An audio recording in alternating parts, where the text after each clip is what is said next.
In the time past, the voice of the average Anambra woman could at best be described as weak. Very weak. So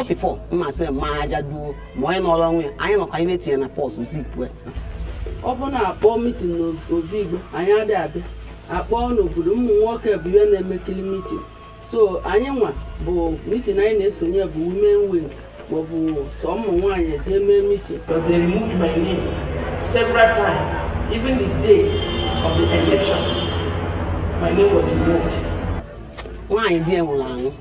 Why dear Ulang? They went babu. Yeah, I'm also. Even though it's not, and this not out by man war. Determined to give voice to Anambra women, the Voice to the People project moved into selected communities through their implementation partners.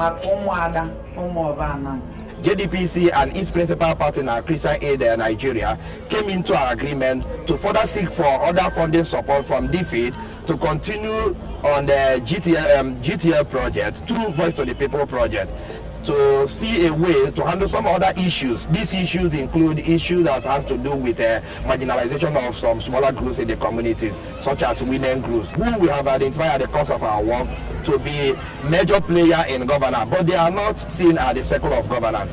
We have 3 local partners, that's JDPCs, that's Justice Development and Peace Caritas Commissions. We have them in 3 dioceses, JDPC Oka, JDPC Newi, and JDPC Onitsha. And we have another organization, Civil Rights Concern, popularly known as CRC, handling issues at the state level. We also have DIP, Development in Practice. They take care of the gender aspect of the project. And we have Center LSD. So the intervention has been driven by need, or the selection criteria for these areas is being done by need. So this local government where we are working are the poorest of the poor local government in Anambra State. Off and on. I know you go this issue. I know this more I'm really one time to buy the nature. You know, I can say by any soccer. You make I the man women in governance. Na nwanyị nwere nwanyị abugo live no process na akwa ni na go na kitchen. It was not easy for us to do that. There are a lot of negotiation, a lot of commitments we are made, and a lot of advocacy we are made. Umuoba Anam is a community in Anambra West local government area. Here, women were never allowed to participate in the decision-making process, even in matters directly affecting them. This used to be the norm in so many other communities. In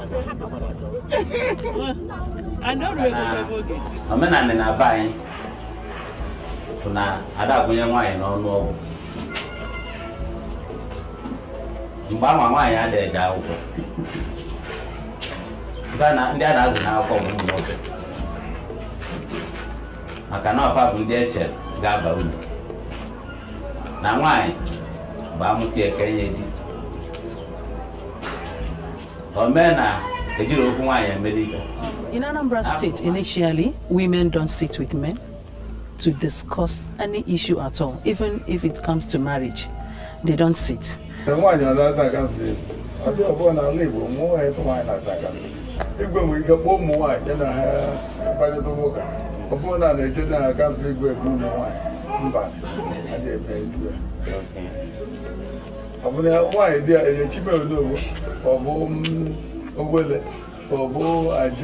This mentality is, however, beginning to change as suppression is giving way to expression, and women are gradually taking part in decision-making in their various communities.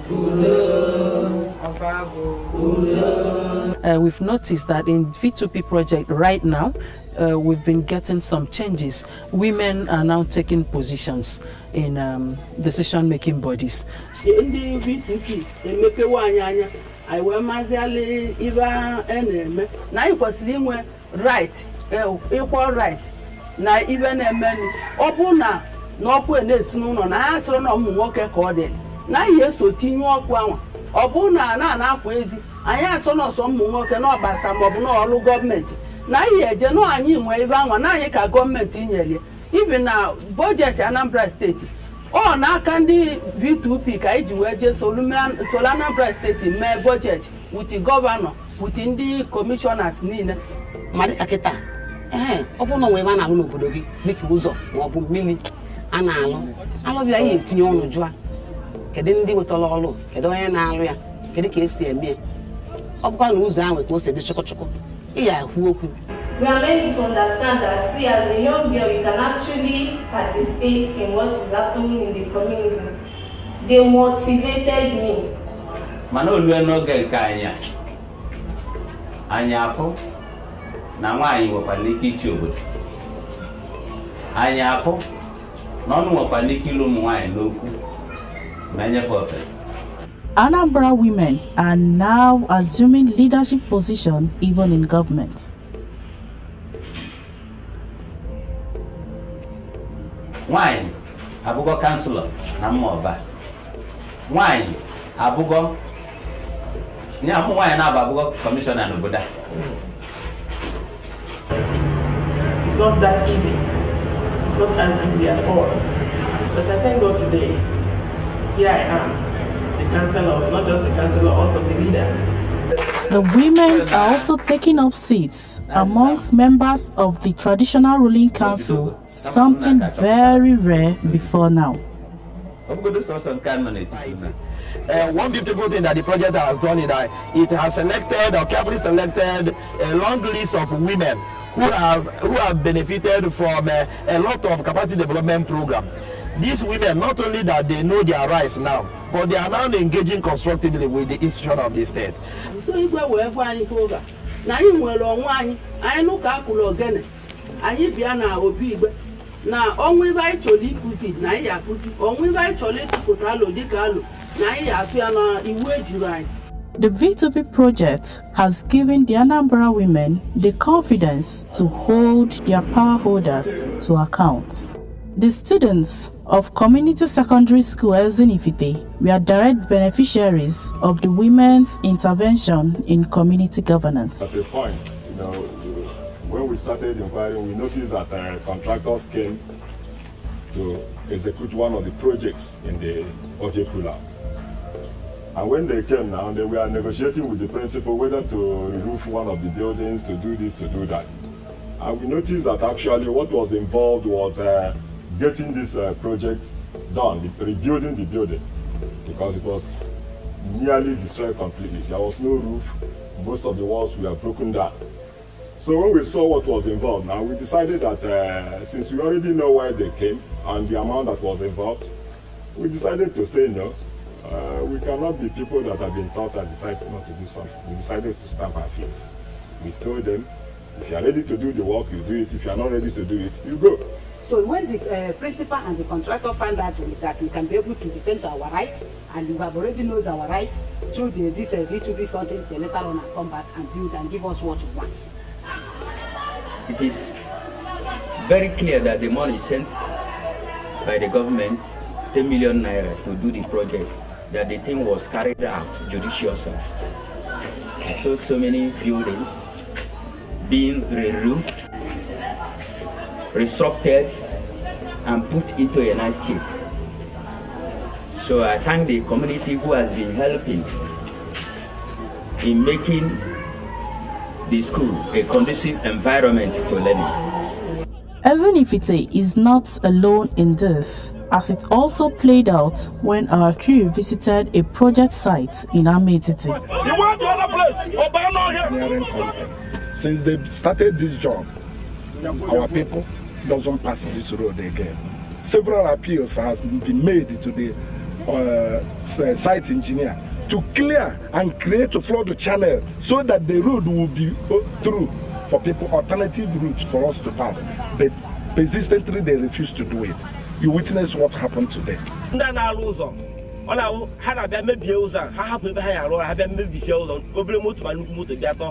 Had I charge you look more to 3,000, like a motor and I had charge 1,000 and he will put me there over the care if I need his way.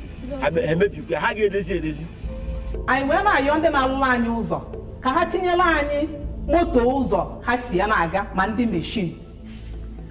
And also by an awaha motor madeto, Hamas in ego, where put the motor.